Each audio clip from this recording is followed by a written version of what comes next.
आज का हम लोगों का जो टॉपिक होगा वो सिंधु घाटी सभ्यता का समाज होगा। आज हम लोग सैंधव समाज के बारे में पढ़ेंगे। सैंधव समाज।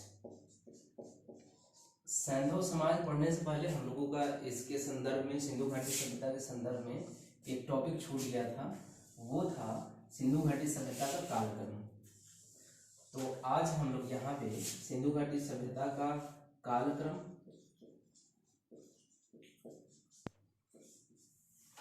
इसके बाद सैंधव समाज, सिंधु घाटी सभ्यता में कालक्रम पढ़ने के बाद यहाँ का समाज पढ़ेंगे और समाज में सामाजिक स्तरीकरण पहले पढ़ेंगे। सामाजिक स्तरीकरण। सामाजिक स्तरीकरण में हम लोग समाज का विभाजन देखेंगे कि सिंधु घाटी सभ्यता का समाज कितने वर्गों में विभाजित था। इसके बाद जो हम लोगों का अगला होगा सिंधु घाटी सभ्यता के समाज में, सैंधव समाज में, ये सैंधव समाज का पार्ट नहीं है, हालांकि ये छूट गया था, इसलिए आज हम लोग इसको पढ़ लेंगे। सैंधव समाज में सामाजिक स्तरीकरण के बाद जो हम लोग पढ़ेंगे वो यहाँ के स्त्री दशा के पढ़ेंगे। स्त्री दशा, यहाँ की स्त्रियों की दशा देखेंगे। उसके बाद जो हम लोगों का अगला टॉपिक होगा खान पान होगा। खान पान यहाँ के लोगों का। खान पान के बाद यहाँ का वेशभूषा। वेशभूषा, वेशभूषा के बाद हम लोग यहाँ का आभूषण। आभूषण के बाद जो हम लोगों का अगला टॉपिक होगा और अंतिम होगा वो होगा इन लोगों का मनोरंजन। मनोरंजन। हम लोग सैंधव समाज के अंतर्गत सामाजिक स्तरीकरण, स्त्री दशा और सिंधु समाज के लोगों का खान पान, यहाँ का वेशभूषा, यहाँ का आभूषण और इनके मनोरंजन के बारे में चर्चा करेंगे। इससे पहले हम ये बता देते हैं कि हम लोगों का पॉलिटी का क्लास भी स्टार्ट हो गया है। पॉलिटी के क्लास के अंतर्गत हम लोग कल अगले वीडियो में हम लोग सुकरात के बारे में पढ़ने वाले हैं। सुकरात एक दार्शनिक थे, ये एथेंस के यूनान के दार्शनिक थे सुकरात, और दार्शनिक ही नहीं राजनीतिज्ञ इनको कह सकते हैं। हालांकि हम लोग पहले प्लेटो के बारे में पढ़ते, लेकिन प्लेटो को पढ़ने से पहले हम लोग इनके गुरुजी, इनके अध्यापक सुकरात को पहले पढ़ लेंगे, तब प्लेटो को पढ़ेंगे। प्लेटो के बारे में ज्यादा कुछ, सुकरात के बारे में ज्यादा कुछ नहीं। सुकरात के तर्क सिद्धांत के बारे में बात करेंगे हम लोग। इन्होंने किसी भी चीज के या किसी भी वस्तु के सत्य के नजदीक जाने के 3 तरीके बताए हैं: तर्क सिद्धांत और प्रयोजन मूलक सिद्धांत। प्रयोजन मूलक सिद्धांत और ज्यामिति सिद्धांत।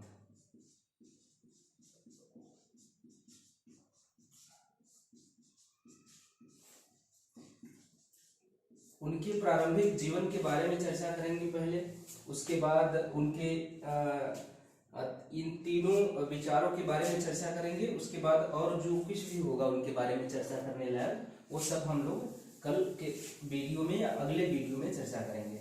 इससे पहले आज हम लोग सिंधु घाटी की सभ्यता को पढ़ लेते हैं। सिंधु घाटी सभ्यता के कालक्रम के बारे में जब हम देखते हैं तो सिंधु घाटी सभ्यता के कालक्रम का सटीक जानकारी या स्पष्ट प्रमाण नहीं मिला है। स्पष्ट प्रमाण नहीं मिलने के कारण यहाँ का जो कालक्रम है, कालक्रम के संदर्भ में अलग अलग विद्वानों का अलग अलग अपना मत है। तो जो समस्या है इसके कालक्रम निर्धारण के संदर्भ में, जो समस्या है वो पहला समस्या ये है कि यहाँ का लिपि नहीं पढ़ा जा सका है। लिपि का न पढ़ा जाना, यहाँ का लिपि अभी तक पढ़ा नहीं जा सका है, क्योंकि हम लोग जानते हैं कि सिंधु घाटी की सभ्यता एक ऐसा कालखंड है जो कि आद्य ऐतिहासिक काल के अंतर्गत आता है। आद्य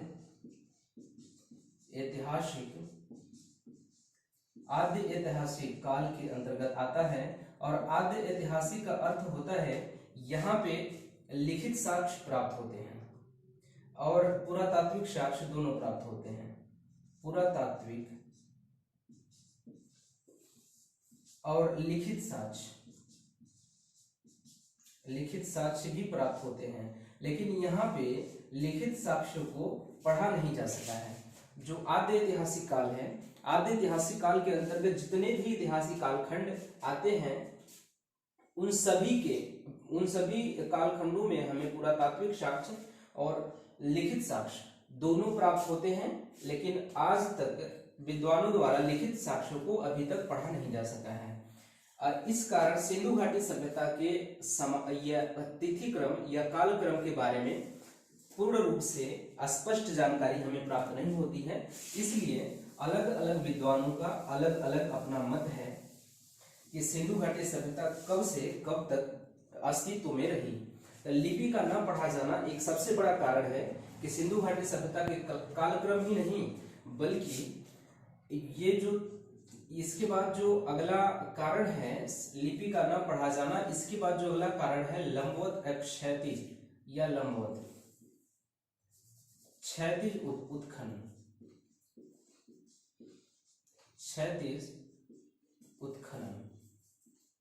क्षैतिज उत्खनन का न हो पाना भी एक बहुत बड़ा कारण है कि हम लोग सिंधु घाटी सभ्यता के कालक्रम के बारे में सटीक जानकारी नहीं प्राप्त कर पाते हैं। कालक्रम के बारे में स्पष्ट जानकारी हमें प्राप्त नहीं होता है। इसी कारण विद्वानों ने अपना अपना अलग अलग राय रखा है डेट के संदर्भ में, कालक्रम के संदर्भ में। और जो हम लोगों का अगला समस्या है कि हम लोग तिथि के बारे में स्पष्ट जानकारी प्राप्त नहीं कर पाते हैं, वो अगली समस्या है क्षैतिज उत्खनन के बाद लंबवत उत्खनन। लंबवत उत्खनन का न हो पाना, लंबवत उत्खनन भी नहीं होने के कारण जो कालक्रम है, सिंधु घाटी सभ्यता का कालक्रम है, उसके बारे में स्पष्ट जानकारी हमें नहीं प्राप्त होती है। कालक्रम ही नहीं, इन तीनों समस्याओं की वजह से सिंधु घाटी सभ्यता का जो उद्भव है, सैंधव सभ्यता का उद्भव,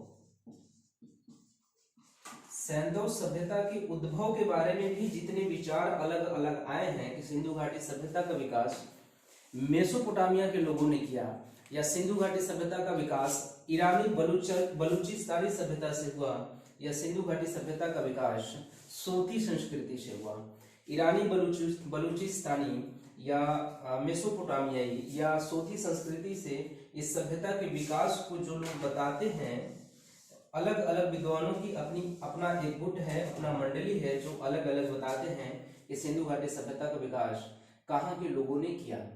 तो ये जो मतभेद है विद्वानों में कि विकास कहाँ से हुआ, इसका उद्भव कहाँ से प्रारंभ हुआ, इसके पीछे भी जो समस्या है यही है, यहाँ के लिपि को न पढ़ पाना और क्षैतिज उत्खनन का न होना और लंबवत उत्खनन का भी न हो पाना। ये तीनों मुख्य कारण हैं कि सैंधव सभ्यता के उद्भव के बारे में स्पष्ट जानकारी हमें प्राप्त नहीं होता है। और वहीं इन्हीं तीनों कारणों की वजह से, इन्हीं तीनों अभावों की वजह से हमें यहाँ के कालक्रम के बारे में भी पता नहीं चल पाता है सिंधु घाटी सभ्यता के। तो लिपि का न पढ़ा जाना, क्षैतिज उत्खनन का न हो पाना, लंबवत उत्खनन का न हो पाना, ये तीन मेजर कारण हैं इन दोनों बिंदुओं को न समझने के पीछे। दोनों बिंदुओं को, तिथि या कालक्रम का निर्धारण और सिंधु सभ्यता का उद्भव, इन दोनों बिंदुओं को स्पष्ट नहीं हो पाने के पीछे का जो कारण है यही तीनों हैं। लिपि का ना पढ़ा जाना, यहाँ की लिपि नहीं पढ़ी गई। दूसरा जो है यहाँ का क्षैतिज उत्खनन। क्षैतिज उत्खनन का मतलब है जैसे खंभा खड़ा है, सीधाई में या गहराई तक उत्खनन यहाँ का नहीं हो पाया है। जो यहाँ का सिंधु सभ्यता या किसी भी सभ्यता के संदर्भ में आजकल जो खुदाई होता है, जो उत्खनन होता है, जल स्तर से ऊपर ही यहाँ का खुदाई हो पाता है। जल स्तर से ऊपर ही यहाँ का उत्खनन हो पाता है। अगर इस सभ्यता के संदर्भ में किसी भी पुरा स्थल का उत्खनन कार्य कराया जा रहा है तो यहाँ तक उत्खनन कार्य अगर हो जाता है, इसके बाद यहाँ से हमें जल स्तर प्राप्त हो जाता है, जल स्तर प्राप्त हो जाता है, तो इसके नीचे की खुदाई हम करने में बड़ा मुश्किल होता है, इसके नीचे की खुदाई नहीं हो पाती है। जिस कारण अगर जो सिंधु घाटी, जो हड़प्पा सभ्यता है, जो हड़प्पा का टीला है, हड़प्पा का टीला जो है यहाँ का जो 1946 ईस्वी में मार्टिमर व्हीलर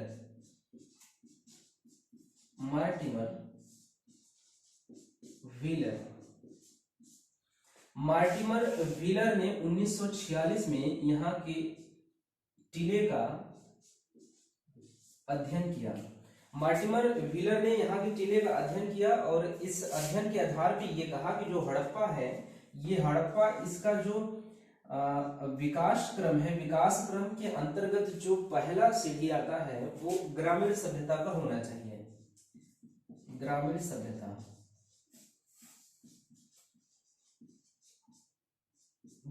सभ्यता के बाद यहाँ नगरीय सभ्यता होना चाहिए था। ग्रामीण सभ्यता के बाद यहाँ पे नगरीय सभ्यता का होना चाहिए था, लेकिन इन्होंने कहा कि यहाँ से सिर्फ नगरीय सभ्यता का प्रमाण मिलता है, ग्रामीण सभ्यता का प्रमाण नहीं मिलता है। हो सकता है कि अगर इस हड़प्पा के टीले का उत्खनन यहाँ से हमें नगरीय सभ्यता के प्रमाण अगर मिले हैं, तो हो सकता है कि इसके नीचे किसी ग्रामीण सभ्यता के दबे होने का साक्ष्य प्राप्त हो सकता है। किसी ग्रामीण सभ्यता के दबे होने का प्रमाण हमको यहाँ से मिल पाता, तो जो मार्टिमर व्हीलर हैं इस आधार पे कहते हैं कि इस सभ्यता का विकास यहाँ के लोगों ने नहीं किया। इसी आधार पे मार्टिमर व्हीलर कहते हैं कि हड़प्पा सभ्यता का विकास यहाँ के मूल निवासियों ने नहीं किया, हड़प्पा सभ्यता का विकास मेसोपोटामिया के लोगों ने किया। तो ये इन्हें इसके आधार पे कहते हैं कि यहाँ का सभ्यता जो है सिर्फ और सिर्फ नगरीय सभ्यता देखने को मिलता है, नगरीय स्वरूप देखने को मिलता है, ग्रामीण स्वरूप नहीं देखने को मिलता है। अगर यहीं के लोगों ने इस सभ्यता का विकास किया होता तो कहीं न कहीं हड़प्पा सभ्यता के ग्रामीण स्वरूप का हमें साक्ष्य मिलता, लेकिन ग्रामीण स्वरूप का साक्ष्य नहीं मिल रहा है। इसका मतलब कि यहाँ के लोगों ने इस सभ्यता का विकास नहीं किया। तो इनका जो ये तथ्य है, जिनका जो ये आधार है, ये आधार ध्वस्त हो जाता अगर ये उत्खनन क्षैतिज रूप में और नीचे तक और गहराई तक हो पाता। तो हो सकता है कि जो नगरीय सभ्यता मिला है इसके नीचे किसी ग्रामीण सभ्यता के दबे होने का साक्ष्य मिलता। तो ये है क्षैतिज उत्खनन का समस्या, जिसकी वजह से यहाँ के तिथि क्रम, यहाँ के डेट, यहाँ के कालक्रम के बारे में हमें समस्या उत्पन्न होती है। और दूसरा जो समस्या है, जो अभाव है हम लोगों का, कि हम लोग यहाँ की तिथि और यहाँ के विकास के बारे में मतभेद पैदा होता है। जो मतभेद देखने को मिलता है हमें, वो जो अगला कारण है वो है यहाँ का लंबवत उत्खनन। लंबवत उत्खनन यहाँ का, इस प्रकार से उत्खनन यहाँ का होना मुश्किल हो गया है। आधुनिक काल में, इस समय में जो नगरों का बसावट जिस प्रकार से हो गया है, जिस प्रकार से गांव और शहर बस गए हैं, अगर यहाँ पे मान लीजिए हड़प्पा का टीला है, यहाँ पे हड़प्पा के टीले का उत्खनन हो जाता है, इतने एरिया में हड़प्पा के टीले का उत्खनन हो जाता है और आगे चल के उत्खनन करने में यहाँ गांव, शहर या नगर, यहाँ पे भी गांव, शहर, नगर, जनसंख्या, निवास हो गया है, जनसंख्या आदि का निवास हो गया है, इधर भी हो गया है जनसंख्या।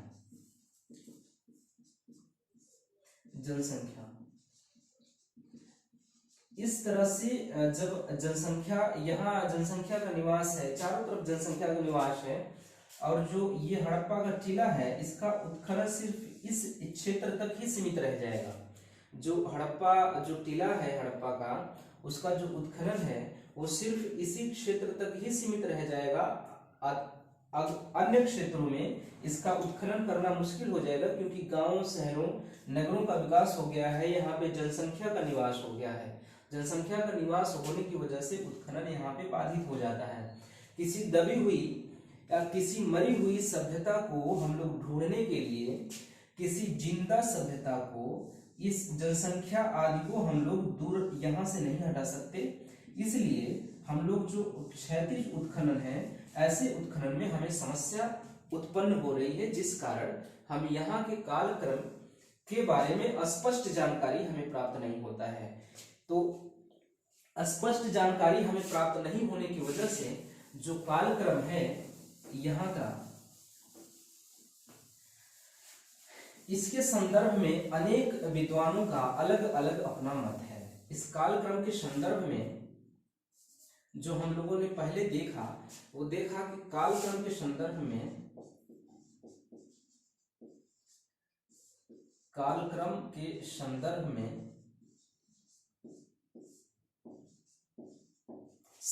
में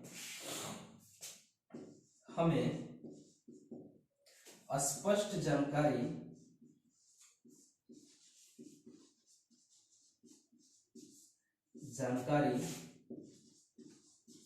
नहीं प्राप्त होती है।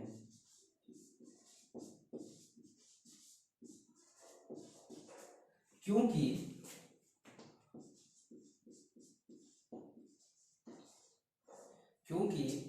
इस सभ्यता का लिपि अभी तक पढ़ा नहीं जा सका है। सभ्यता का लिपि अभी तक अपठित है, अभी तक पढ़ा नहीं जा सका है।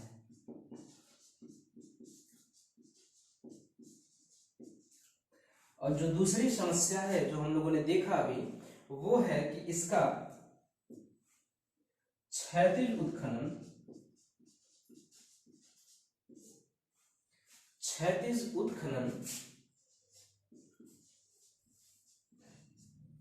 जल स्तर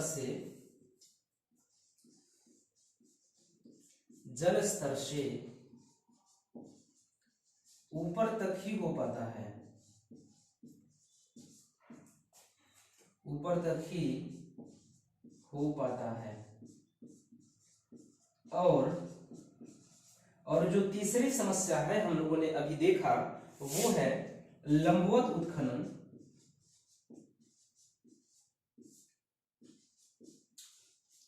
उत्खनन में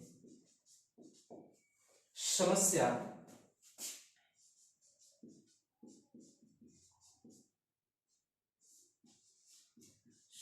उत्पन्न होती है।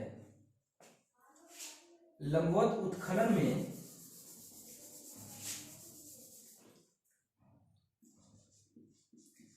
जनसंख्या निवास के कारण,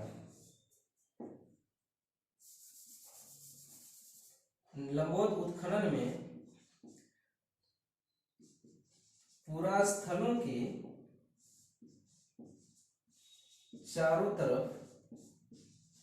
चारों ओर जनसंख्या निवास के कारण, जनसंख्या निवास के कारण क्षैतिज उत्खनन में समस्या उत्पन्न होती है। क्षैतिज उत्खनन में समस्या उत्पन्न होती है। पहले हमने समझ लिया कि सिंधु घाटी सभ्यता का जो कालक्रम है, जो तिथि क्रम है, यहाँ के तिथि क्रम के बारे में स्पष्ट जानकारी हमें प्राप्त नहीं होता है। इसके पीछे जो कारण, कालक्रम के संदर्भ में हमें स्पष्ट जानकारी प्राप्त नहीं होती है।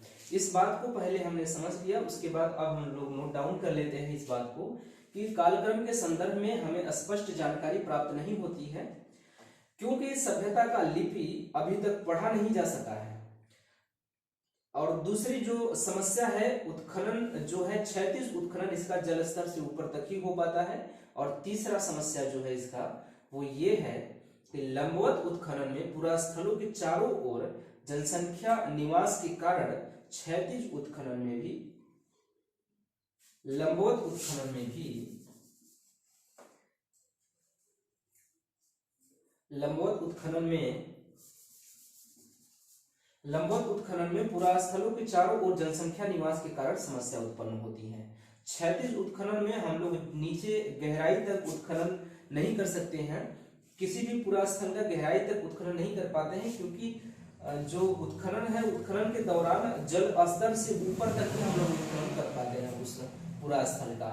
और जो लंबवत उत्खनन है उसका हम लोग, उसमें भी हमें समस्या देखने को मिलती है, क्योंकि चारों तरफ जो पुरास्थल है उसके चारों तरफ जनसंख्या का निवास हो चुका है, नगरों का विकास हो चुका है, गांवों का विकास हो चुका है।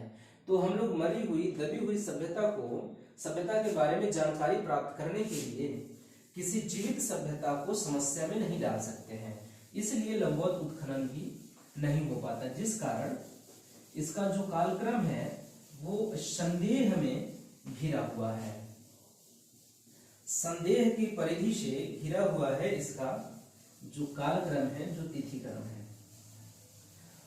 तो हम लोग ये देख लेते हैं कि इसका अलग अलग विद्वानों ने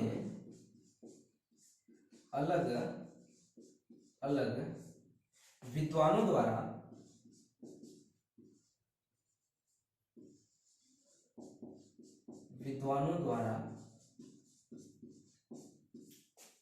हड़प्पा सभ्यता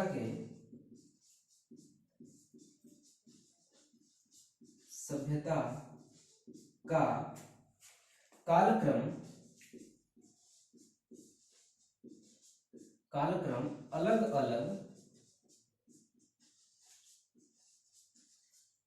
अलग बताया गया है।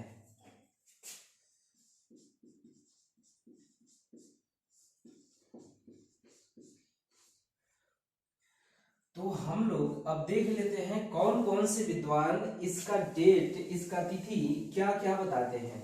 तो हम लोग जो देखते हैं वो डीपी अग्रवाल के बारे में हम लोग अगर बात करें तो डीपी अग्रवाल ने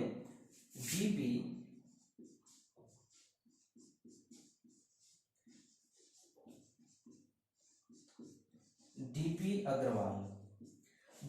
अग्रवाल हैं, डीपी अग्रवाल का जो कालक्रम का निर्धारण है वो 2300 से 1750 ईसा पूर्व, 2300 से 1700 ईसा पूर्व का है। ये बताते हैं कि सिंधु घाटी सभ्यता 2300 ईसा पूर्व अस्तित्व में आती है और 1700 ईसा पूर्व में अस्तित्वहीन हो जाती है, इसका अस्तित्व समाप्त हो जाता है। सिंधु घाटी सभ्यता के संदर्भ में जो डीपी अग्रवाल का तिथि क्रम है वो 2300 से 1700 ईसा पूर्व के बीच में बताते हैं। और फादर एच हेराज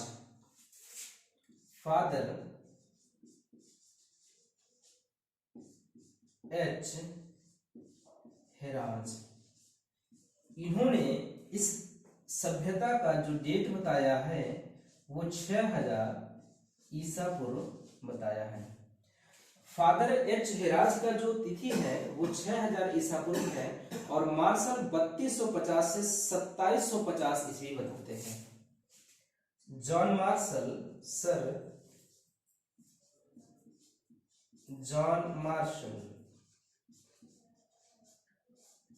3250 से 2750 ईसा पूर्व बताते हैं। 3250 ईसा पूर्व से 2750 ईसा पूर्व। इसके बाद जो अगले विद्वान आते हैं हमारे 3200 से 2750, माधव स्वरूप वत्स 3500 से 2700 के बीच इसका तिथि क्रम बताते हैं। माधव स्वरूप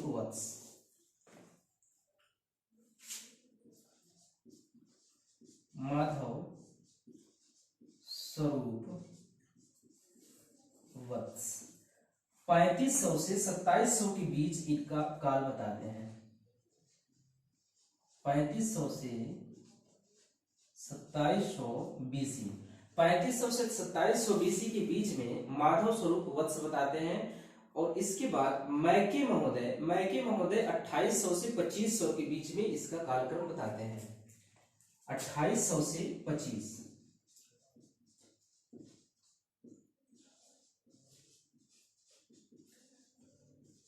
2800 से 25 बीसी या ईसा पूर्व,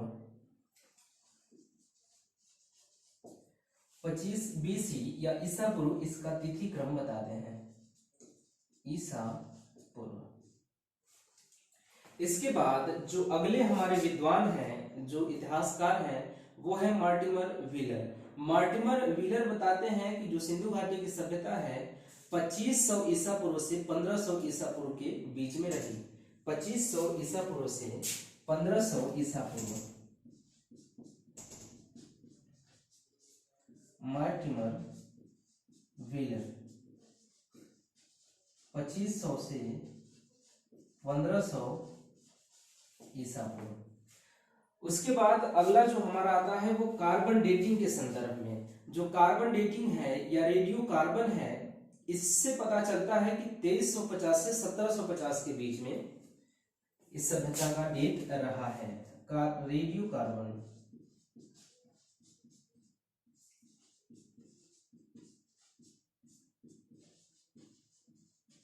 2350 से 1750 ईसा पूर्व। इसके बाद जो अगले विद्वान हैं तो वो हैं फेयर सर्विस। फेयर सर्विस 2000 से 1500,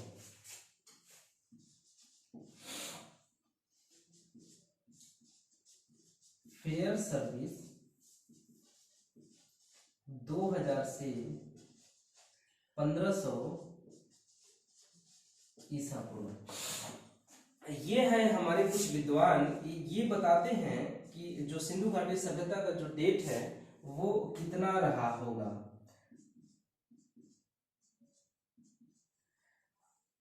डीपी अग्रवाल साहब जी बताते हैं कि जो सिंधु घाटी सभ्यता का डेट था वो 2300 से 1700 ईसा पूर्व के बीच में रहा। और फादर एच हिराज का कहना है कि 6000 ईसा पूर्व के आसपास सिंधु घाटी सभ्यता का डेट था।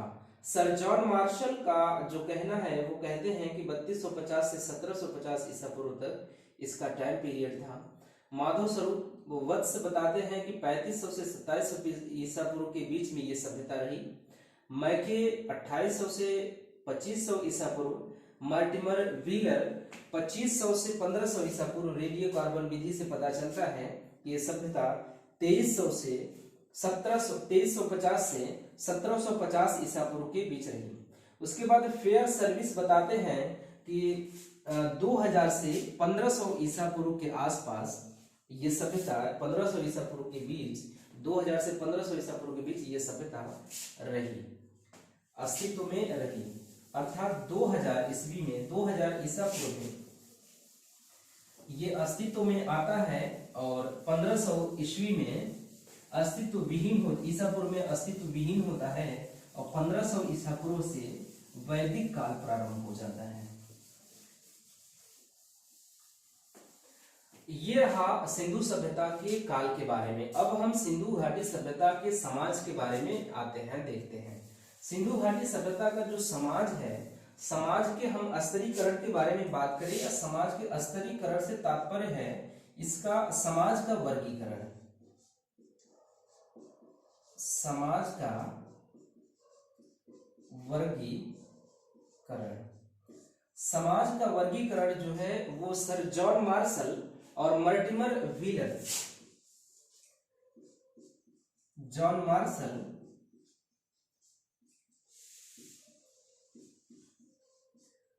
व मर्टिमर व्हीलर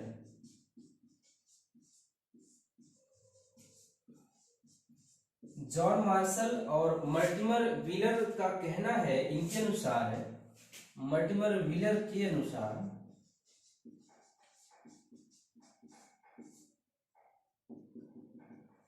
सैंधव सभ्यता का जो समाज था वो 4 वर्गों में विभाजित था। सैंडो सभ्यता का समाज इनके अनुसार 4 वर्गों में विभाजित था। वो 4 वर्ग थे। ये कहते हैं कि जो पहला वर्ग था वो पुरोहित था। पुरोहित। दूसरा वर्ग ये बताते हैं कि जो दूसरा वर्ग रहा होगा वो योद्धा वर्ग। तीसरे के बारे में बात करते हुए ये बताते हैं कि जो तीसरा वर्ग रहा होगा वो व्यापारी वर्ग रहा होगा। व्यापारी वर्ग। और जो चौथा वर्ग है, अंतिम वर्ग, वो मजदूर वर्ग या श्रमिक वर्ग रहे होंगे। श्रमिक वर्ग। सामाजिक स्तरीकरण या सामाजिक वर्गीकरण के अंतर्गत हम देखते हैं कि सर जॉन मार्शल और मर्टिमर व्हीलर ये बताते हैं कि सिंधु घाटी की सभ्यता का जो समाज है 4 वर्गों में विभाजित था। पुरोहित वर्ग, योद्धा वर्ग और व्यापारी वर्ग, और जो अंतिम है, जो लास्ट है, वो श्रमिक वर्ग में विभाजित है। लेकिन कुछ और अन्य इन दोनों विद्वानों को छोड़ दे तो अन्य जो विद्वान हैं, बाकी सब विद्वान ये कहते हैं कि सिंधु सभ्यता का जो स्तरीकरण था, जो समाज का विभाजन था, वो 3 रूपों में था। 3 भागों में सिंधु घाटी के सभ्यता का समाज जो था 3 भागों में विभाजित था। वो 3 भाग थे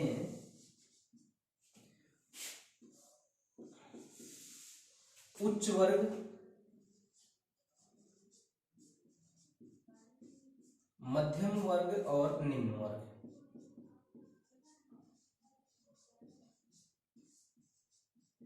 मध्यम वर्ग और निम्न वर्ग।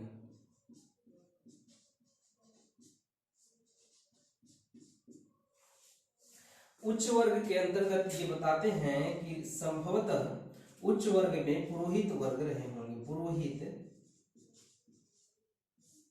व बुद्धिजीवी लोग रहे होंगे। बुद्धिजीवी। उच्च वर्ग के अंतर्गत पुरोहित और बुद्धिजीवी लोग आते थे, जो सिंधु सभ्यता के समाज के वर्गीकरण के अंतर्गत हैं। और जो दूसरा वर्ग है, मध्यम वर्ग, इसमें व्यापारी वर्ग थे। व्यापारी, योद्धा, जुलाहे, प्रशासन से जुड़े हुए लोग,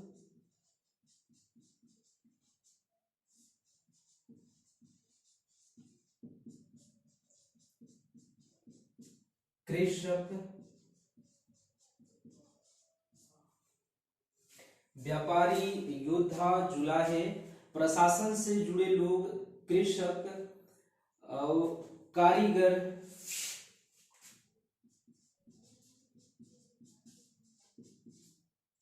ये सब जो व्यापारी, योद्धा, जुलाहा, प्रशासन से जुड़े लोग और कृषक, कारीगर आदि लोग जो थे वो मध्यम वर्ग में थे। और जो निम्न वर्ग के लोग थे वो थे श्रमिक और दास। निम्न वर्ग के अंतर्गत श्रमिक और दास रहे होंगे। अब ये अन्य विद्वानों के अनुसार ये जो सिंधु घाटी सभ्यता है, इस सभ्यता का जो समाज है 3 भागों में विभाजित था। 3 भागों में विभाजित था। वो 3 भाग है उच्च वर्ग, मध्यम वर्ग और निम्न वर्ग। जो उच्च वर्ग है, उच्च वर्ग में पुरोहित व बुद्धिजीवी लोग आते थे, जबकि मध्यम वर्ग में व्यापारी, योद्धा, जुलाहे, प्रशासन से जुड़े लोग, कृषक और कारीगर आदि लोग आते थे। वहीं जो निम्न वर्ग है, निम्न वर्ग के अंतर्गत श्रमिक और दास शामिल थे। जो उच्च वर्ग के लोग थे, वो उच्च वर्ग के लोग, जो पुरोहित लोग थे, ये लोग पश्चिमी टीले में रहते थे।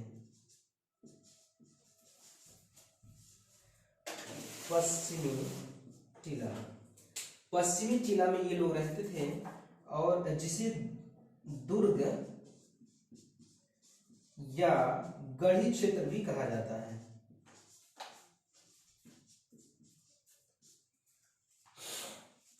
ये लोग जो उच्च वर्ग के लोग थे, जो पुरोहित थे, ये लोग पश्चिमी टीला, दुर्ग या गढ़ी टीले क्षेत्र में रहते थे। जब हम लोग इसके नीचे, ठीक, जब हम लोग इसके सैंधव समाज के, सैंधव सभ्यता के नगर नियोजन के बारे में बात करेंगे तो हम लोग देखेंगे कि ये दुर्ग क्या है, दुर्ग क्षेत्र या पश्चिमी क्षेत्र या दुर्ग या गढ़ी क्षेत्र क्या है। तो हम लोग यहाँ देखेंगे कि जो पश्चिमी क्षेत्र है वो अपेक्षाकृत छोटा होता था लेकिन ऊंचाई पे बना होता था। उसके बाद यहीं पे ये लोग रहा करते थे, ये दुर्गीकृत क्षेत्र होता था। जो घर था ये घर बाउंड्री से घिरा होता था और काफी ऊंचाई पे बना होता था अपेक्षाकृत अन्य घरों के। तो ये लोग जो पुरोहित वर्ग के लोग हैं, जो उच्च वर्ग के बुद्धिजीवी लोग हैं, वो पश्चिमी टीला या दुर्ग या गढ़ी क्षेत्र में रहते थे। जबकि ये जो लोग हैं, ये दो वर्ग के लोग हैं, ये लोग पूर्वी टीले में रहा करते थे। पूर्वी टीले में या नगर क्षेत्र में, इसको पूर्वी टीले को नगर क्षेत्र कहा गया। नगर क्षेत्र में निवास करते थे। जो मध्यम वर्ग के लोग थे अर्थात व्यापारी, योद्धा, जुलाहे, प्रशासन से जुड़े लोग, कृषक, कारीगर, श्रमिक, दास आदि सब पूर्वी टीले या नगर क्षेत्र में निवास करते थे। वहीं अगर हम लोग उच्च वर्ग या पुरोहित या बुद्धिजीवी के बारे में बात करें तो पश्चिमी टीला या दुर्ग या गढ़ी क्षेत्र में निवास करते थे। इनका जो निवास था, हम लोग जब नगर नियोजन देखेंगे तो देखेंगे कि इनका जो घर था, उनका घर बड़ा होता था, लंबे क्षेत्र में होता था, लेकिन अपेक्षाकृत इसके अपेक्षा जो पश्चिमी टीला है इसकी अपेक्षा वो नीचे हुआ करता था और दुर्गीकृत नहीं हुआ करता था। ये था समाज का वर्गीकरण। सिंधु घाटी सभ्यता के समाज के वर्गीकरण को हमने देख लिया। अब यहाँ की स्त्री दशा को देखते हैं। किसी भी समाज को समझने के लिए वहां की स्त्री दशा को, स्त्रियों की दशा को देखना अति आवश्यक और महत्वपूर्ण होता है। तो हम लोगों ने यहाँ के सामाजिक स्तरीकरण के बारे में देख लिया। अब यहाँ की स्त्री दशा की, स्त्रियों की दशा के बारे में बात करेंगे। सामाजिक स्तरीकरण के बाद अब हम लोग स्त्री दशा के बारे में बात करेंगे। स्त्री दशा के बारे में अगर हम लोग देखें तो विद्वानों का कहना है कि जो यहाँ का स्त्री का दशा, जो यहाँ का समाज था, सैंधव समाज, सैंधव समाज मात्र प्रधान या मात्र सत्तात्मक सत्ता वाला समाज था। जो सैंधव समाज है, सिंधु घाटी सभ्यता का समाज मात्र सत्तात्मक या मात्र प्रधान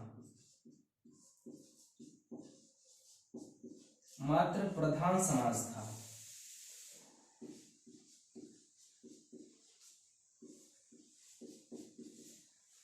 जो यहाँ का समाज था, यहाँ पे महिलाओं को उच्च दर्जा प्राप्त था।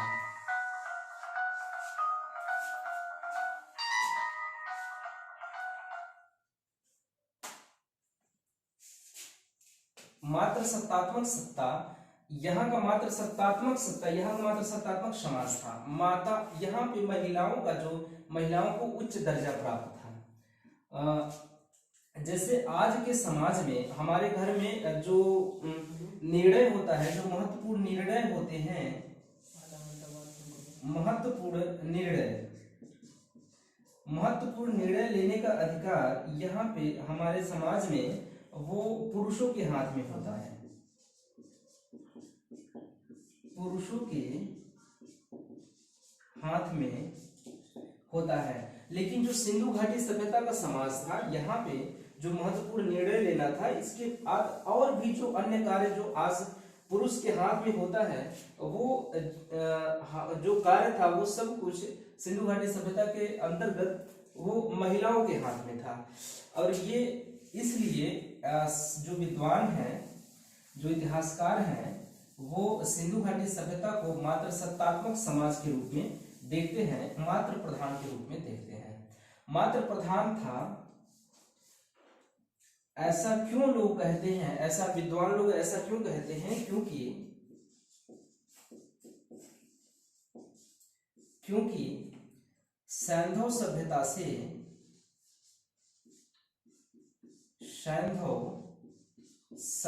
से मातृ देवी की मृण मूर्तियां, मातृ देवी या महिलाओं की मृण मूर्तियां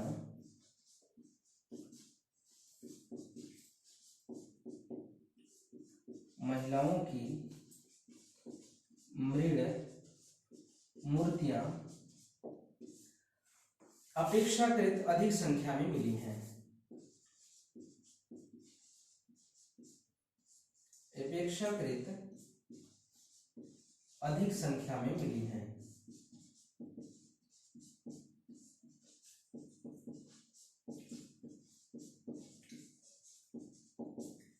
जो सैंधव सभ्यता एक मात्र सत्तात्मक समाज वाला या मात्र प्रधान वाला सभ्यता था, ऐसा विद्वान इसलिए कहते हैं क्योंकि सैंधव सभ्यता से मातृ देवी की मूर्तियां अत्यधिक मात्रा में प्राप्त हुई हैं पुरुषों की मूर्तियों की अपेक्षाकृत। पुरुषों की मूर्तियां जितनी मिली हैं उनसे कहीं ज्यादा अधिक महिलाओं की मृण मूर्तियां मिली हैं, जहां पे मृण का अर्थ होता है मिट्टी, मूर्ति का अर्थ होता है मूर्ति, अर्थात मिट्टी की बनी हुई मूर्तियां, मिट्टी की बनी हुई महिलाओं की मूर्तियां अधिक मात्रा में प्राप्त हुई हैं। ऐसी महिलाओं की मूर्तियां जो मिट्टी की बनी हैं वो अधिक मात्रा में प्राप्त हुई हैं अपेक्षाकृत पुरुषों की मृण मूर्तियों के। तो इसलिए इस समाज को विद्वानों ने मात्र सत्तात्मक समाज की संज्ञा दे डाली। इसके बाद जो अगला बिंदु है हमारा, महिलाओं के संदर्भ में महिलाओं को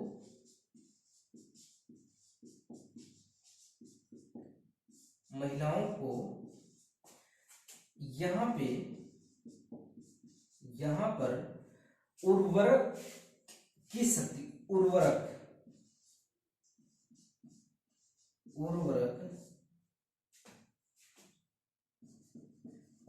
की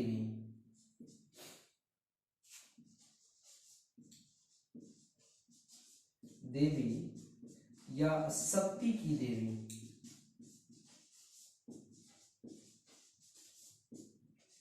के रूप में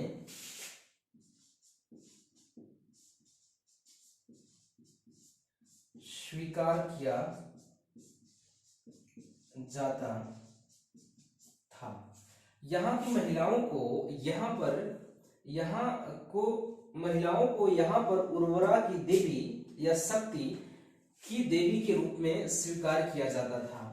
उर्वरा का अर्थ होता है, यहाँ पे महिलाओं को उत्पादन की देवी के रूप में स्वीकार किया जाता है, क्योंकि जो इसके संदर्भ में हड़प्पा से एक मूर्ति प्राप्त हुई है। हड़प्पा से एक महिला की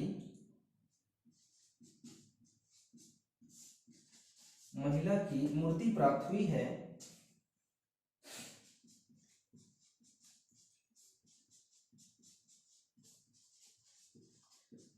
है जिसके गर्भ से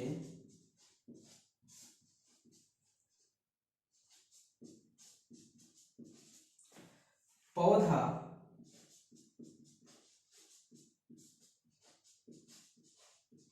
निकलते हुए दिखाया गया है।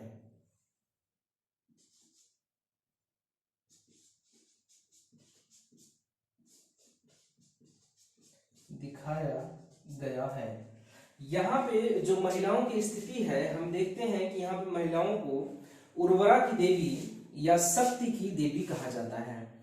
उर्वरा की देवी हम इसलिए कहते हैं, या विद्वानों ने इसलिए उर्वरा की देवी सिंधु घाटी सभ्यता के लोगों द्वारा स्वीकार करने की बात कही है महिलाओं को उर्वरा की देवी के रूप में, कि यहाँ की जो पुरास्थल है एक हड़प्पा, वहां से एक ऐसी महिला की मूर्ति मिली है जिसके गर्भ से एक पौधे को निकलते हुए दिखाया गया है।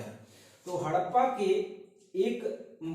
से एक महिला की मूर्ति प्राप्त हुई है जिसके गर्भ से एक पौधा निकलते हुए दिखाया गया है। इसलिए यहाँ विद्वानों का मत है, मानना है कि जो सिंधु घाटी सभ्यता के लोग थे वो लोग महिलाओं को उर्वरा की देवी के रूप में स्वीकार किया करते थे। और जो हम लोगों का महिलाओं के संदर्भ में जो तीसरा टॉपिक है वो अंतिम टॉपिक हो, वो काफी महत्वपूर्ण है। कुछ विद्वानों का कहना है कि सिंधु घाटी सभ्यता का जो समाज था, इस समाज में महिलाओं की स्थिति इन दोनों संदर्भों में तो ठीक दिखाई देती है, लेकिन कुछ विद्वानों का कहना है कि यहाँ पे सती प्रथा जैसी कोई व्यवस्था शायद प्रचलित रही होगी। सती प्रथा के साक्ष्य मिलते हैं। सती प्रथा,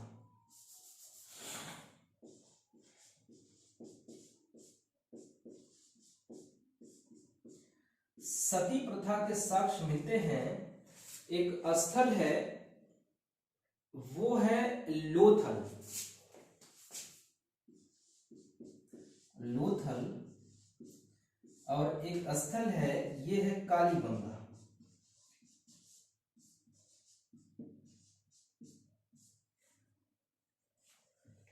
लोथल गुजरात में है, गुजरात। कालीबंगा राजस्थान में है। जो लोथल है यहां से 3 युगल समाधान, युगल समाधान, और जो कालीबंगा है यहां से 1 युगल समाधान, युगल समाधान। सती प्रथा का जो साक्ष्य है हमें लोथल और कालीबंगा से प्राप्त होता है। जो लोथल है यहाँ से 3 ऐसे कब्र मिलते हैं, ऐसे समाधान मिलते हैं जिस कब्र में एक साथ एक पुरुष को और एक महिला को दफनाया गया है। और जो कालीबंगा है यहाँ से एक ऐसा कब्र मिलता है, एक ऐसा सेमेट्री मिलता है जहां से ये साक्ष्य मिलता है कि यहाँ पे एक पुरुष और एक महिला को एक साथ दफनाया गया है। यहाँ पे 3 ऐसे कब्र मिलते हैं जहां पे एक महिला और एक पुरुष को एक साथ दफनाया गया है। कहा जाता है कि जो ये कब्र है यहाँ पे किसी पहले या तो पुरुष की मृत्यु हुई होगी या महिला की मृत्यु हुई होगी, या पहले महिला की या पहले पुरुष की, पहले किसी एक की मृत्यु हुई होगी, दोनों की एक साथ मृत्यु नहीं हुई होगी। तो अगर एक मान लीजिए महिला की मृत्यु हो गई या पुरुष की मृत्यु हो गई, पुरुष को इस कब्र में दफना दिया जाता है और इसके बाद अगर महिला की मृत्यु होती है तो बाद में फिर से इसी कब्र को खोदकर इसी में दफनाया जाए, ऐसा संभव नहीं है। तो इसलिए विद्वानों का मत है, मानना है कि पुरुष या किसी महिला को की मृत्यु होने पर दोनों को एक साथ दफनाया जाता था। लेकिन ये कहना संभव नहीं है, ये कहना उचित नहीं है स्पष्ट रूप से कि पहले पुरुष की ही मृत्यु हुई थी और उसके साथ महिला को दफनाया गया होगा। हो सकता है कि जब महिलाओं की स्थिति यहाँ पे इतनी मजबूत थी, महिलाओं की स्थिति सिंधु घाटी सभ्यता में इतनी मजबूत थी, यहाँ का सत्ता जो था वो मात्र सत्तात्मक सत्ता था, मात्र प्रधान सत्ता था। तो हो सकता है कि जो सती प्रथा था वो सती प्रथा न होकर सता प्रथा रहा होगा। मतलब कि यहाँ पे जो महिला जो पुरुष पहले पुरुष की मृत्यु महिला की मृत्यु हो जाती होगी, महिला की मृत्यु होने पर इसके साथ पुरुष को भी दफना दिया जाता होगा। या फिर ये भी हो सकता है कि पहले पुरुष की मृत्यु हो जाए और यहाँ पे महिला को बाद में दफना दिया जाए। और यहाँ पे हो सकता है कि महिला की मृत्यु पहले हुई हो और बाद में पुरुष को महिला के साथ दफना दिया गया होगा। तो ये संभव कहना, स्पष्ट रूप से कहना संभव या उचित नहीं होगा कि सती प्रथा ही विद्यमान रही होगी। हो सकता है कि कुछ ऐसी प्रथा रही होगी कि महिलाओं की मृत्यु हो जाने पर यहाँ पे पुरुषों को भी मार के वहीं पे दफना दिया जाता होगा। जरूरी नहीं है कि पुरुषों की ही मृत्यु पर महिलाओं को वहां पे मार के दफना दिया जाए। और या फिर ऐसा हो सकता है कि ये जो युगल समाधान मिले हैं, 3 या 1 जो लोथल या कालीबंगा से युगल समाधान मिले हैं, ये सती प्रथा ना हो सकता है कि जैसे यहाँ पे 3 युगल समाधान के अलावा अन्य जगहों से ऐसे समाधान मिले हैं जहाँ पे 4 लोगों को एक साथ दफनाया गया है। यहाँ नहीं, पाषाण काल में भी हम लोग देखते हैं कि 4 4 6 6 2 लोगों को एक साथ दफनाए जाने के साक्ष्य मिले हैं पाषाण काल से। तो हम लोग 4 लोगों को अगर एक साथ दफनाया जा रहा है तो हम लोग इसको कौन सी सती प्रथा के अंतर्गत रखेंगे, या फिर इसको कैसे हम सती प्रथा के संदर्भ में देख सकते हैं कि एक कब्र में 4 लोगों को दफनाया गया है। तो जिस तरह से एक कब्र में 4 लोगों को दफनाया गया है, उसी प्रकार 2 लोगों को भी दफना दिया गया होगा। तो इसको हम लोग सती प्रथा के संदर्भ में ले लेते हैं, क्योंकि यहाँ पे महिला और पुरुष को एक साथ दफनाया गया है। वही हम पाषाण काल के संदर्भ में देखते हैं तो एक स्थल है जिसका नाम है बुर्ज होम।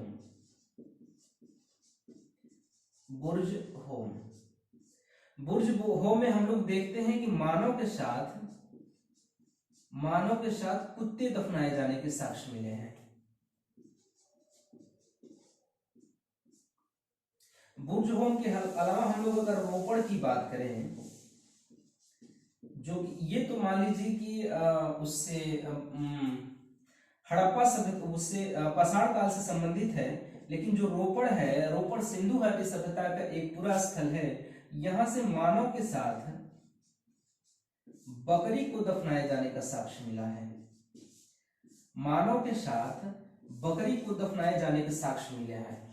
तो हम लोग हो सकता है कि ये एक कुछ और परंपरा रही होगी कि मानव के साथ उसकी प्रिय वस्तु को दफना दिया जाता होगा, या फिर किसी तरह से या कुछ और परंपरा रही होगी। सती प्रथा स्पष्ट रूप से कहना और कॉन्फिडेंस के साथ ये कहना कि वहां पे सती प्रथा विद्यमान थी ही, बस इस बात से कि यहाँ पे 3 युगल समाधान मिले हैं और कालीबंगा से 1 युगल समाधान मिला है। तो ऐसा स्पष्ट रूप से हम नहीं कह सकते कि सती प्रथा रही होगी, क्योंकि रोपड़ से मानव के साथ बकरी दफनाए जाने के साक्ष्य मिले हैं।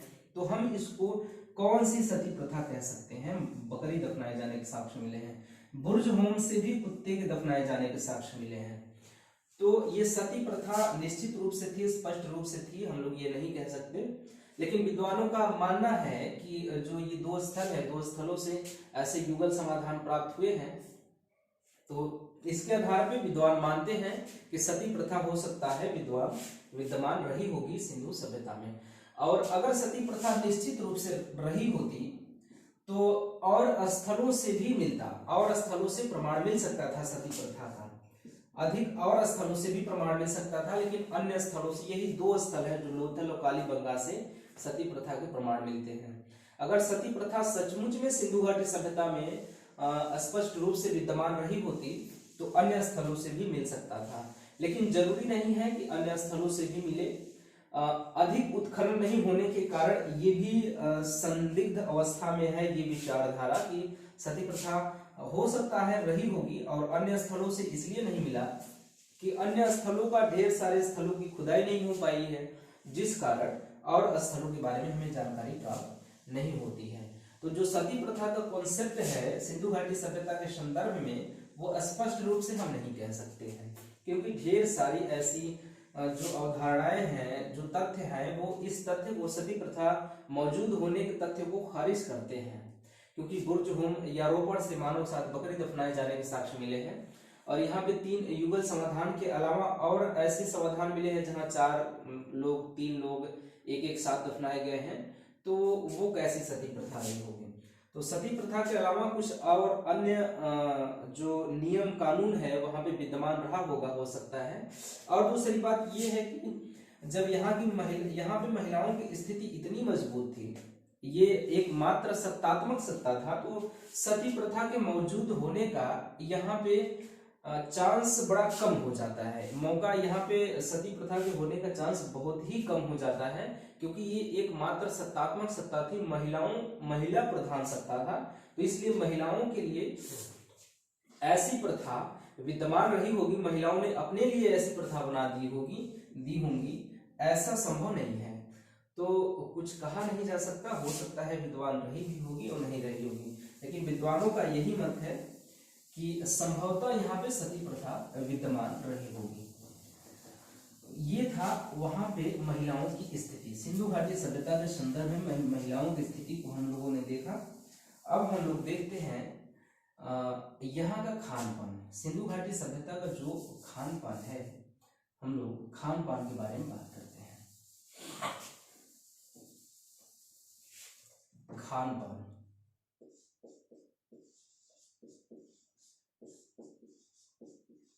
खान पान में सबसे पहले जो हम लोग तथ्य देखते हैं वो ये है कि सैंधव समाज के लोग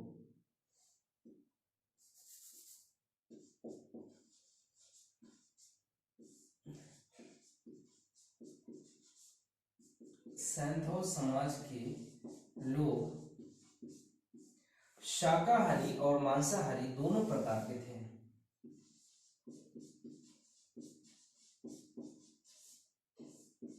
वह मांसाहारी दोनों प्रकार के थे।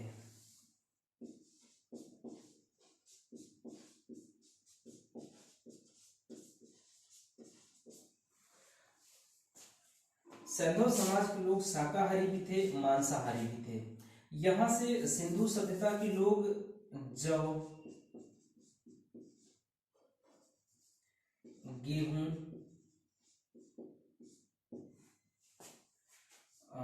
रागी, जौ, गेहूं, रागी, चावल, लोथल और रंगपुर से चावल के साक्ष्य मिलते हैं, मेहरगढ़ से गेहूं के साक्ष्य मिलते हैं, आदि भोजन के रूप में प्रयोग करते रहे होंगे। भोजन के रूप में प्रयोग करते होंगे। और जो है ये जो मांसाहारी है, ये शिकार से प्राप्त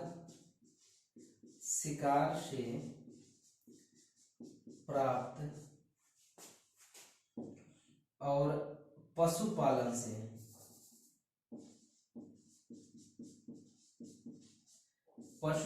से प्राप्त मांस और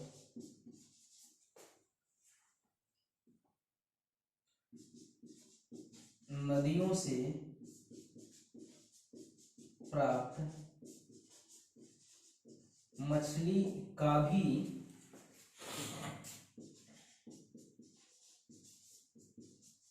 प्रयोग अपने भोजन में करते थे। अपने भोजन में करते थे। जो सैंधव समाज के लोग थे वो शाकाहारी व मांसाहारी दोनों प्रकार के थे, और जौ, गेहूं, रागी, चावल आदि अनाजों का प्रयोग है वो भोजन के रूप में करते थे। और जो शिकार से प्राप्त मांस है, पशुपालन से भी प्राप्त मांस, उसके बाद नदियों से प्राप्त मछली का भी प्रयोग अपने भोजन के रूप में करते थे। क्योंकि जौ, गेहूं, चावल, रागी जैसे फसलों का ये लोग प्रयोग करते थे अपने भोजन के रूप में, वहीं मांस का भी प्रयोग करते थे अपने भोजन के रूप में। इसलिए हम कहते हैं कि ये लोग सैंधव समाज के लोग जो थे वो शाकाहारी, ये शाकाहारी,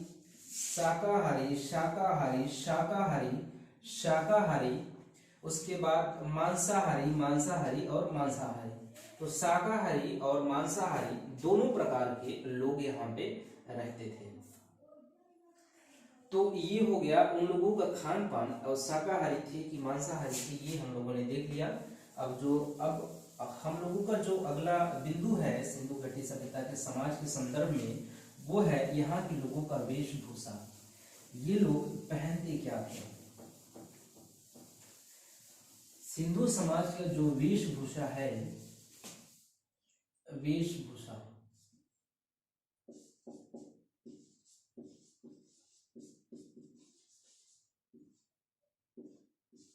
वेशभूषा वेशभूषा के संदर्भ में हम लोग देखें तो ये सूती और ऊनी दोनों प्रकार के कपड़ों का प्रयोग करते थे।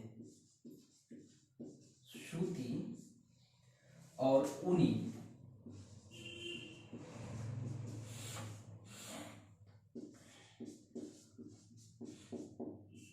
दोनों प्रकार के कपड़े का प्रयोग करते थे।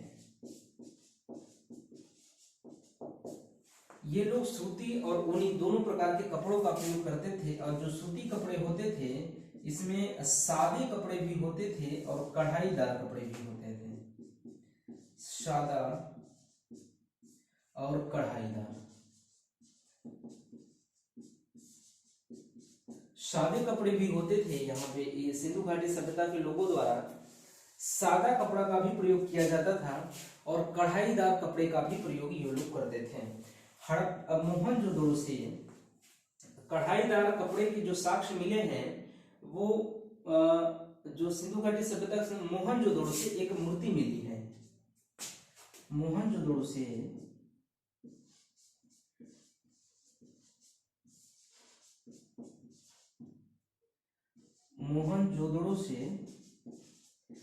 एक ध्यान मग्न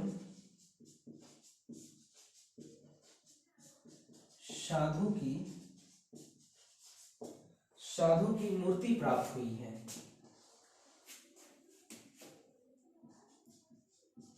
मूर्ति प्राप्त हुई है जिसने तीन पतिया शाल ओढ़ा हुआ है। सूती और ऊनी दोनों प्रकार के कपड़ों का प्रयोग ये लोग करते थे। और जो सूती कपड़ा है, सूती कपड़ा इन लोगों का सादा भी होता था और कढ़ाईदार भी होता था। जो कढ़ाईदार कपड़ा है, इन लोगों का मोहनजोदड़ो से एक ध्यान मग्न साधु की मूर्ति प्राप्त हुई है। और इस साधु ने 3 पतिया शाल ओढ़ा हुआ है। 3 पतिया शाल से मतलब है कि ये एक शाल है, शॉल है। इस शॉल पर 3 पत्तों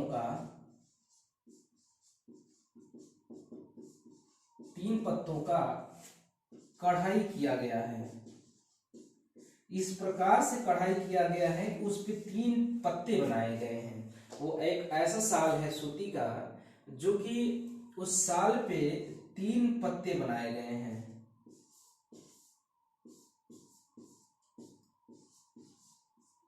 तीन पत्ते बना के उस पे कढ़ाई किए गए हैं। ऐसा शाल प्राप्त हुआ है। ये ऐसा शाल ओढ़ा हुआ है वो साधु जो मोहनजोदड़ो से एक ध्यान मग्न मूर्ति मिली है।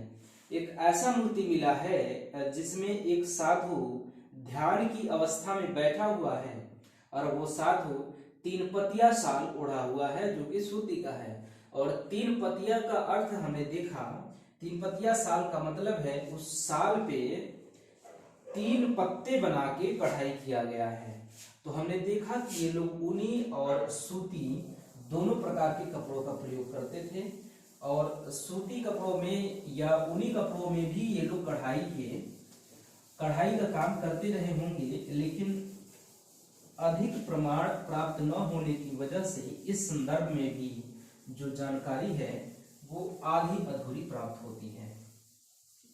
और सारी की सारी जानकारी अंदाजा या अंदेशा पर टिकी हुई है। वेशभूषा के बाद जो हम लोग अगला टॉपिक देखते हैं वो सिंधु घाटी सभ्यता के संदर्भ में, वो है आभूषण। और अंत का जो टॉपिक है वो मनोरंजन है।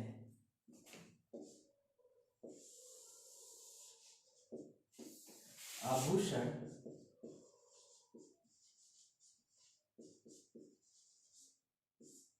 और मनोरंजन।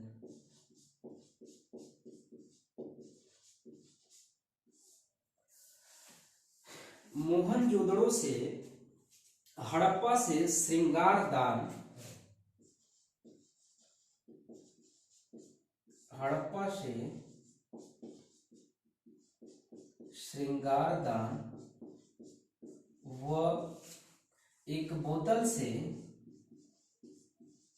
एक बोतल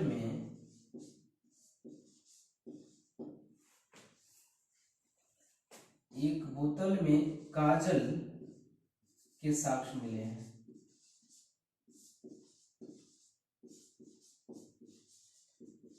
काजल के साक्ष्य प्राप्त हुए हैं।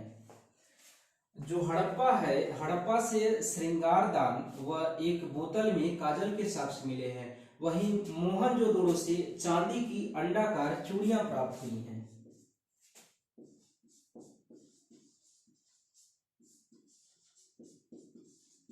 मोहनजोदड़ो से चांदी की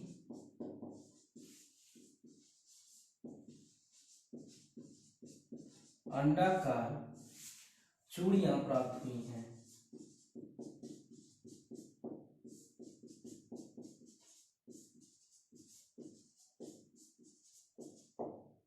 चांदी की अंडाकार चूड़ियां प्राप्त हुई हैं। इन दोनों स्थलों से हम देखते हैं कि यहाँ के लोग, यहाँ की महिलाएं या यहाँ के पुरुष काजल आदि का भी प्रयोग करते थे। इसके बाद चूड़ियों का भी प्रयोग करते थे अपने आभूषण के संदर्भ में या आभूषण के रूप में। कालीबंगा से हाथी दांत की चूड़ियां प्राप्त हुई हैं। कालीबंगा से हाथी के दांत की चूड़ियां, हाथी दांत की चूड़ियां, कालीबंगा से हाथी दांत की चूड़ियां प्राप्त हुई हैं। इसके बाद नौसारों से महिला द्वारा सिंदूर लगाए जाने के साक्ष्य प्राप्त हुए हैं। नौसारों से महिला द्वारा सिंदूर लगाए जाने का साक्ष्य प्राप्त हुआ है।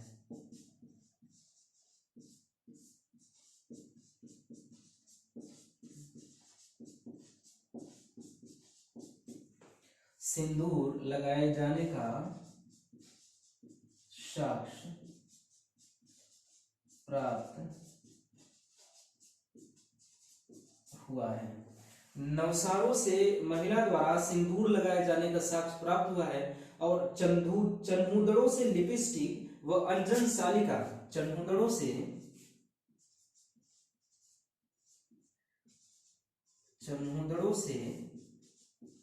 लिपस्टिक व अंजन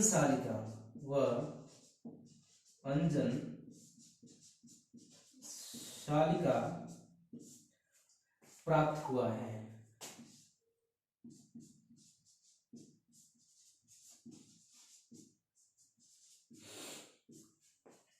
हमने देखा कि हड़प्पा से श्रृंगारदान, एक बोतल में काजल के साक्ष्य प्राप्त हुआ। श्रृंगारदान तथा एक बोतल से काजल प्राप्त हुए हैं, काजल के साक्ष्य प्राप्त हुए हैं। मोहनजोदड़ो से चांदी की अंडाकार चूड़ियां प्राप्त हुई हैं। वहीं कालीबंगा से हाथी के दांत की चूड़ियां प्राप्त हुई हैं।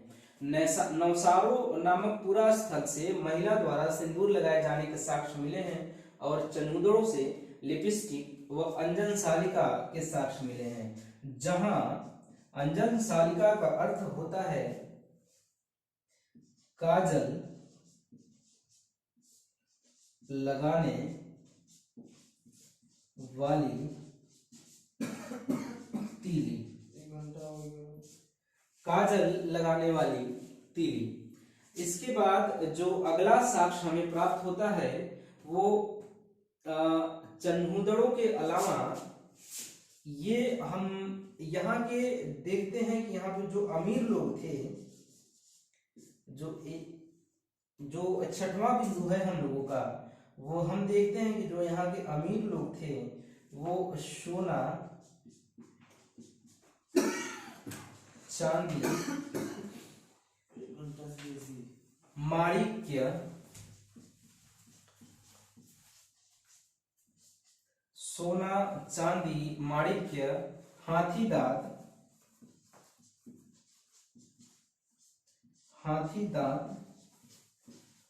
आदि के आभूषण प्रयोग करते थे। जो अमीर लोग थे सिंधु घाटी सभ्यता के, वो लोग सोना चांदी माणिक्य हाथी दांत आदि के आभूषण प्रयोग करते थे। वहीं यहाँ के जो गरीब लोग थे, सिंधु घाटी सभ्यता के जो गरीब लोग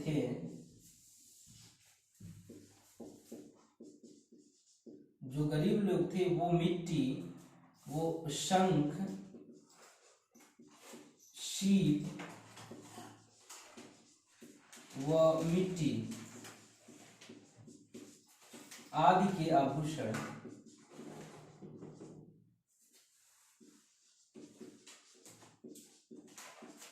प्रयोग करते थे।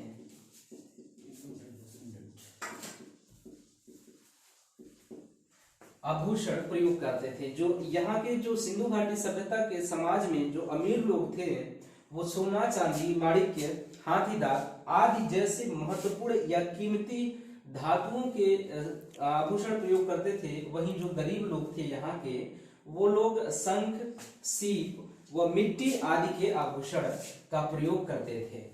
तो हम लोगों ने देखा हड़प्पा, मोहनजोदड़ो, कालीबंगा, नैसारो, चन्हूदड़ो आदि से किस प्रकार के हमें आभूषण के या श्रृंगार के प्रमाण मिलते हैं। तो ये जो स्थल है हड़प्पा, मोहनजोदड़ो, कालीबंगा, नौसारो, चन्हूदड़ो आदि से जो ये स्थल ये प्रमाण मिले हैं, इसके अलावा जब हम लोग अलग से सैंधव समाज या सैंधव सभ्यता के प्रमुख स्थलों के बारे में बात करेंगे तो हड़प्पा से इसके अलावे अन्य क्या क्या चीज मिले हैं। मोहनजोदड़ो से चांदी की अंडाकार चूड़ियां प्राप्त हुई हैं। इसके अलावा अन्य और क्या क्या यहाँ से साक्ष्य प्राप्त होते हैं, उसके बारे में हम लोग वहां पे चर्चा करेंगे जब हम लोग यहाँ के सिंधु सभ्यता के प्रमुख स्थलों की चर्चा करने लगेंगे। तब यहाँ पे हम लोगों ने सिर्फ आभूषण के संदर्भ में देखा है, सिर्फ यहाँ पे आभूषण के संदर्भ में, यहाँ के श्रृंगार आदि के संदर्भ में हम लोगों ने देखा है कि इन स्थलों से क्या क्या प्राप्त हुए हैं। अब जो हम लोगों का अंतिम जो बिंदु बचता है, जो टॉपिक है, तो वो यहाँ का मनोरंजन है। सिंधु घाटी सभ्यता के लोगों का मनोरंजन। ये लोग मनोरंजन के रूप में किस किस साधन का प्रयोग करते थे सिंधु घाटी सभ्यता के लोग, इस बात पे अब हम लोग चर्चा करते हैं।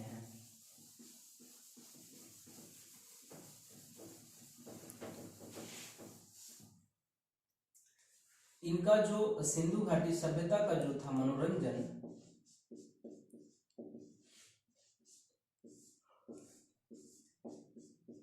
इनका मनोरंजन जो था वो था शिकार करना,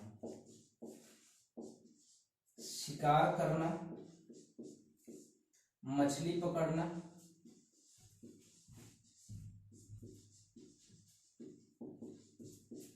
पशु पक्षियों को आपस में लड़ाना,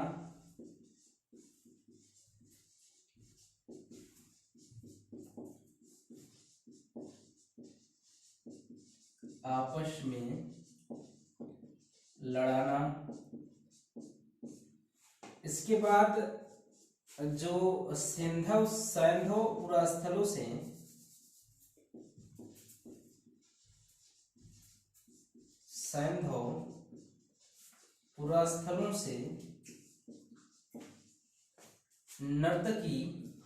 नर्तक व नर्तकी की मूर्तियां भी प्राप्त हुई हैं। मूर्तियां प्राप्त हुई हैं जिससे यह स्पष्ट होता है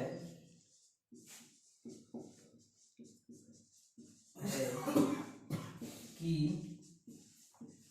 ये लोग अपने मनोरंजन के साधन में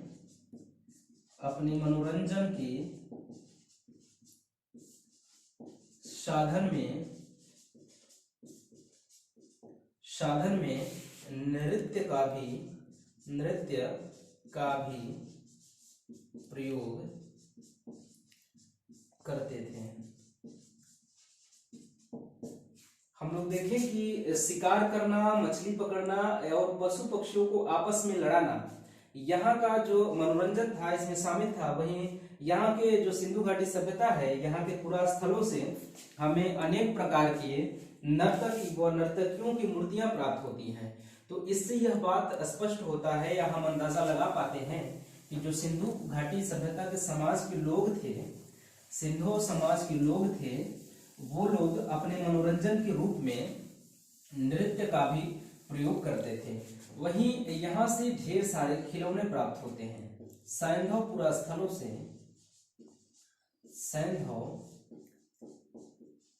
स्थलों से खिलौने प्राप्त हुए हैं। खिलौने भी प्राप्त होते हैं जिससे यह स्पष्ट होता है कि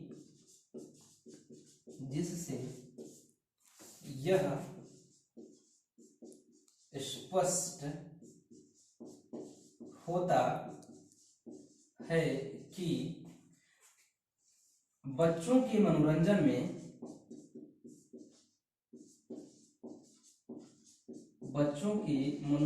में खिलौने भी शामिल रहे होंगे।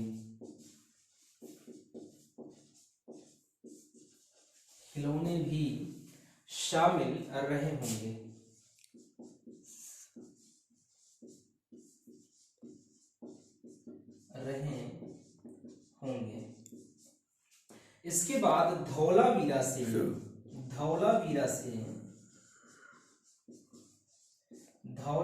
से हमें स्टेडियम के साक्ष्य प्राप्त होते हैं। धौलावीरा से स्टेडियम के साक्ष्य प्राप्त होते हैं। धौलावीरा से यहाँ पे स्टेडियम के साक्ष्य प्राप्त होते हैं। उसके बाद मोहनजोदड़ो से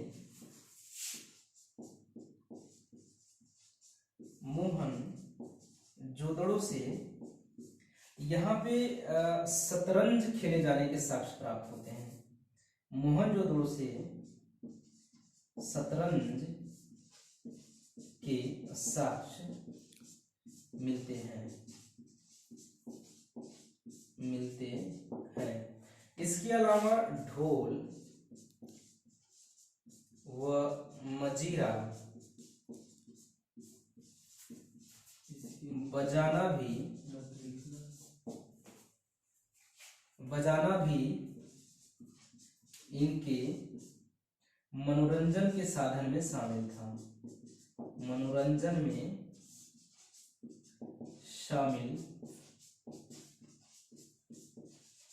था। ये चीजें हो गई सिंधु घाटी सभ्यता के मनोरंजन के संदर्भ में। अब हम लोगों का होता है सिंधु घाटी सभ्यता का जो होता है समाज, वो समाज हो गया समाप्त। सिंधु घाटी सभ्यता का समाज आज समाप्त हो गया और अगले वीडियो में हम लोग सिंधु घाटी सभ्यता के धर्म, सिंधु घाटी सभ्यता के आर्थिक व्यवस्था, सिंधु घाटी सभ्यता का आर्थिक व्यवस्था, वहां का आर्थिक स्थिति, उसके बाद वहां का धर्म उसके बाद यहाँ का धर्म के बाद सिंधु घाटी सभ्यता की कला और सिंधु घाटी सभ्यता का अंत कैसे हुआ। उसके बाद सिंधु घाटी सभ्यता की देन। ये हमारे जो 4-5 मेजर टॉपिक अभी बचे हुए हैं सिंधु घाटी सभ्यता के संदर्भ में, ये टॉपिक समाप्त होते ही हम लोग एक वीडियो में ताम्र पाषाण काल के बारे में चर्चा कर लेंगे। ताम्र पाषाण काल। इसके बाद ताम्र पाषाण काल के बाद वैदिक सभ्यता हम लोगों का स्टार्ट हो जाएगा। वैदिक सभ्यता। अब अगला जो हम लोगों का वीडियो होगा वो सिंधु घाटी सभ्यता के अर्थ और धर्म पे होगा। उसके बाद का जो वीडियो होगा उसमें ये 3 टॉपिक समाप्त हो जाएंगे, 1, 2 और 3 वीडियो के बाद हम लोग वैदिक सभ्यता स्टार्ट कर देंगे पढ़ना। तो अब मिलते हैं अगले वीडियो में।